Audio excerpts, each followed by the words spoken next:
Welcome back to GA Fan TV. Sligo are the Division 4 champions. They have beaten Wicklow by a scoreline of 2-10 to 14 points. Sligo, in the end, come good despite being 7 points down at 1 point in the first half and having had a black card as well, being down to 14 men. A fantastic turnaround from Sligo. Crucial goals in crucial moments for the likes of Niall Murphy and Paul Kilcoyne, really turning this game on its head when there was certainly a point in that first half where I felt like Wicklow were, by far and away the better side. They were more assured on the ball. They looked more up for it. They were sharper. They were winning the 50-50 challenges. But the more the game went on, the better that Sligo became. And you could see the quality within this Sligo side. I mean, Sligo at times in the first half were playing nowhere near their best, but they were staying in the game. And, as soon as they start clicking into gear, as soon as they started kicking into gear, it was very, very hard for Wicklow to stem the flow. And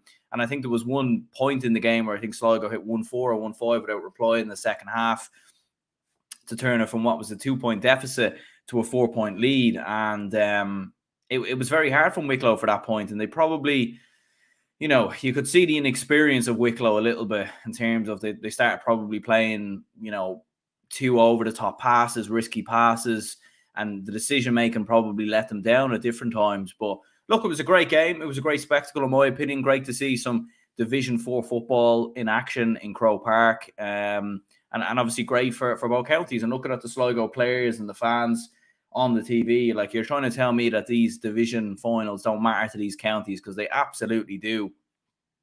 And for a county like Sligo, huge moment for them in what could still be a huge year, still have a huge potential to possibly go on and reach a Connacht final, which would be massive for Sligo. Be their first Connacht final possibly since 2015, I think it is, just thinking that off the top of my head. Obviously still have to beat London and what we would imagine to be Leitrim along the way, which won't be easy.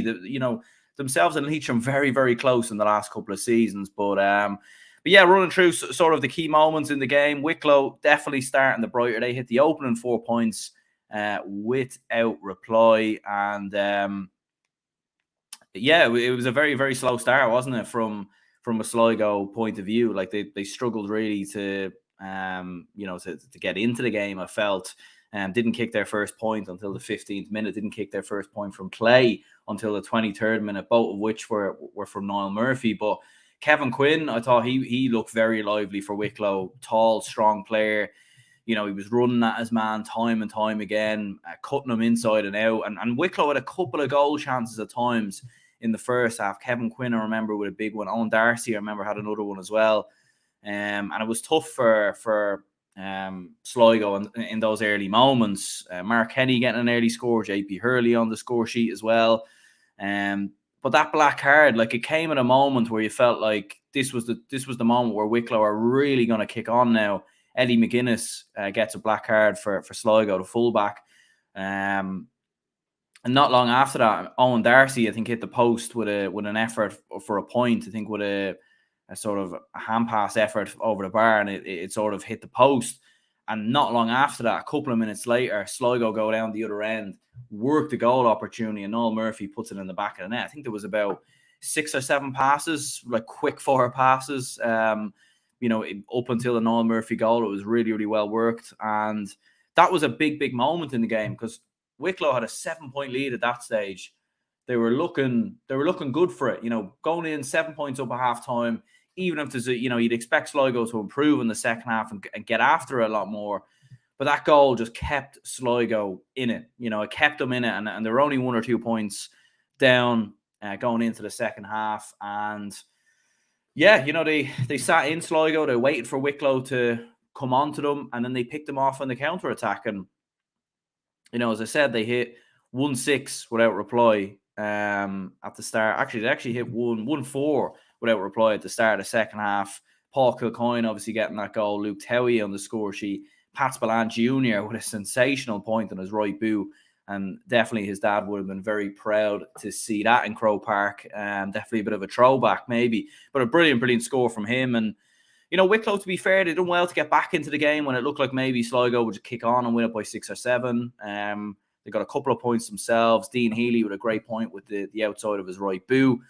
Couple of goal chances. Kevin Quinn forced a big save of Daniel Lyons. And there was a couple of half chances for Wicklow, with Sligo very much able to hang on and probably had opportunities through Sean Carabine. And even Patrick O'Connor, I remember, forced a brilliant save of Mark Jackson, sending, a bit of a double dummy in some ways. And then, Mark Jackson in the end makes the save. But yeah, fair play. Like, I'd imagine that's, I obviously haven't seen Sligo and Wicklow play week in, week out, but I'd imagine if you're a Sligo supporter, you'd probably imagine that they've played better this year, I'd say. Like that in my opinion, I don't think they played at their absolute brilliant best from the looks of things, but they were good enough for the win. They were good enough for the win. They took their goal chances when it mattered, and you can see that Sligo are probably just a bit further ahead in terms of fitness levels, in terms of decision making, conditioning, all that stuff. And Niall Murphy, absolutely outstanding. 1-4 from him. Pat Spillane, as we say, got a point. Sean Carabine with 2 points, but his link-up play was very impressive. And getting scores from, way out the field, like Mullen in a cornerback with a score, Luke Towie, Cian Lally, getting scores from sort of, all across the field, which I think is good from their perspective. And as I was saying, Kevin Quinn, fantastic for Wicklow with 5 points. Owen Darcy with 2 points as well. Mark Jackson, the goalkeeper, getting 3 points in there as well for Wicklow, all of which from 45. So I think if you're a Wicklow supporter, you'd still take positives from that. Like, Croke Park can be quite daunting for teams who haven't played in Croke Park in a long time. And I genuinely can't remember the last time Wicklow played in Croke Park. So the fact that they look so assured and so comfortable in their surroundings in that first half would be a strong positive. And you can see what Oisin McConville's trying to build. Like, the times they were swarming the Sligo players, they were turning them over, especially in the first half, time and time again. Around midfield, they look very solid. So you can see what Oisin McConville is trying to build for this Wicklow side. And look, they'll play Kildare as long as they get through Carlow in the Leinster Championship. I think it'd be crazy if they beat Kildare. I don't think anyone is predicting that. But look, Wicklow are going good. Wicklow are going strong, and who knows? Who knows what might happen? Test cases are in Division 3 final. Cavan should edge out of their attack. I'm going for 111 to 12 points. Yeah, I'd imagine Cavan would have enough there, in my opinion, and certainly we will have a video out after that game as well. But yeah, let me know your thoughts, your opinions on this game. I think man of the match was between Pat Spillane Jr. and Niall Murphy, in my opinion. Kevin Quinn, as I said, was very impressive for Wicklow.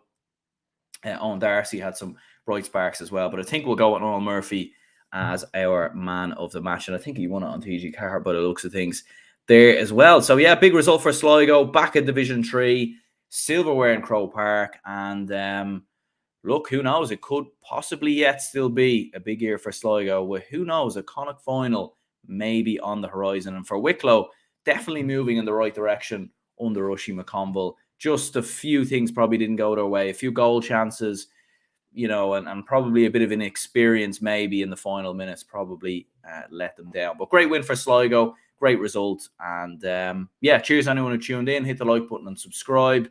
Let me know your thoughts, your opinions on the game. And yeah, I'll see you all after the Cavan and Fermanagh game.